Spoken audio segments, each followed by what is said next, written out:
तो दोस्तों आज की इस वीडियो में हम आपसे बात करने वाले हैं कि अपना यहाँ समग्र आईडी में यानी कि अपनी भूमि में समग्र आईडी लिंक कैसे करते हैं, समग्र आईडी और आधार लिंक कैसे करते हैं। तो यहाँ पर सबसे पहले आपको अपने जो भी मेंबर है जिसका भी आपको यहाँ ज़मीन में समग्र आईडी लिंक करना है यानी सीड करना है, तो आप यहाँ पर सदस्य आईडी उसकी यहाँ पर डाल सकते हैं। डालने के बाद आपको कैप्चा फिल करना, कैप्चा फिल करने के बाद आपसे पूछेगा यहाँ पर, तो यहाँ पर जो आपका पंजीकृत मोबाइल नंबर है वहाँ पर ओटीपी जाएगा और यहाँ पर आपको सिंपली ओटीपी डाल लेना है। ओटीपी देखिए मेरा यहाँ ओटीपी आ गया, तो मैं यहाँ पे ओटीपी यहाँ पर फिल कर लेता हूँ। ओटीपी फिल करने के बाद आपको सबमिट वाले यानी सुरक्षित वाले बटन पर आपको क्लिक कर देना। अब यहाँ पर आपसे पूछ रहा है कि क्या आपके पास मध्य प्रदेश में ज़मीन है। यदि मध्य प्रदेश में ज़मीन है तो मध्य प्रदेश में हाँ या नहीं है तो आप ना में कर सकते हैं। तो आप देख सकते हैं हाँ मैं यहाँ पर आपको पन्ना, पहले जो आपका डिस्ट्रिक्ट हो आपको डिस्ट्रिक्ट चुनना है, जो आपका यहाँ पर ब्लॉक हो आपको ब्लॉक चुनना है। ब्लॉक चुनने के बाद आपको यहाँ पर ग्राम पंचायत, तो आपका जो खसरा सर्वे नंबर हो, सर्वे नंबर यदि आपको यहाँ से मालूम नहीं चलता है तो आपको लिंक दे दूँगा मैं, आपको लिंक में जाके भूस्वामी से वहाँ पर आप डाउनलोड कर सकते हैं, यानी कि वहाँ से देख सकते हैं, भू अभिलेख से देख सकते हैं। तो यहाँ पर देखिए मैंने यहाँ पर जो यहाँ इनका खसरा गलत डाला था, मैं सही तरीके से इनका खसरा डालता हूँ। फिर से जो ज़िला है मैं यहाँ पर ज़िला चुन लूँगा।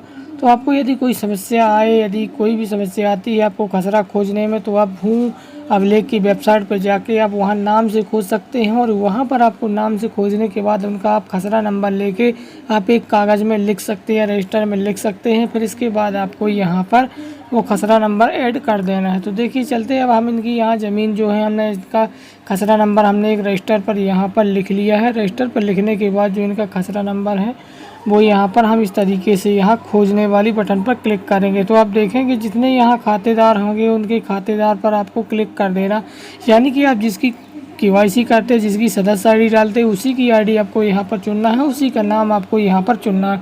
अब चलते हैं, हमने यहाँ पर चुन लिया है। अब यदि उनकी ज़मीन किसी दूसरे ग्राम पंचायत में या दूसरे गांव में है तो आप देख सकते हैं वहाँ दूसरा गांव यहाँ पर डालेंगे। दूसरा गांव डालने के बाद यहाँ जो उनकी जहाँ भी उनकी ज़मीन होगी वो यहाँ पर लिख कर आ जाएगी और जिस जिस गाँव में उनकी ज़मीन होगी, तो यहाँ देखिए यहाँ पर मैंने उनका दूसरा जो कि सर्वे खसरा नंबर है, तो मैंने यहाँ पर सर्वे खसरा नंबर यहाँ पर ये चुन लिया। सर्वे खसरा नंबर चुनने के बाद आप यहाँ पर सबमिट कर देंगे, सुरक्षित कर देंगे। सुरक्षित करने के बाद वो वहाँ पर भूमि पर समग्र आईडी लिंक हो जाएगी। तो देखिए यहाँ पर इनके नाम से जो ज़मीन है, जितनी भी ज़मीन है वो यहाँ पर ज़मीन आ गई है और यहाँ पर आपको क्लिक कर देना। उनके नाम पर ही आपको टिक करना है, दूसरे के नाम पर आपको टिक नहीं करना, नहीं तो समस्या आ सकती है। और यदि आपकी ज़मीन में कुछ भी लिख के आता है तो वो आपको पटवारी जो द्वारा सत्यापित करके ही आपको यहाँ यदि समस्या आएगी तो आपको पटवारी द्वारा ही सत्यापित कराया जाएगा और फिर आप यहाँ पर आवेदन कर सकते हो।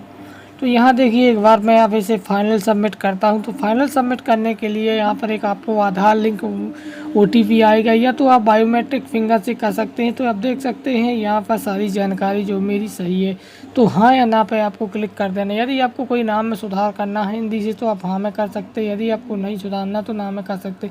यहाँ पर मेरी समग्र आईडी पर भूमि लिंक हो चुकी है।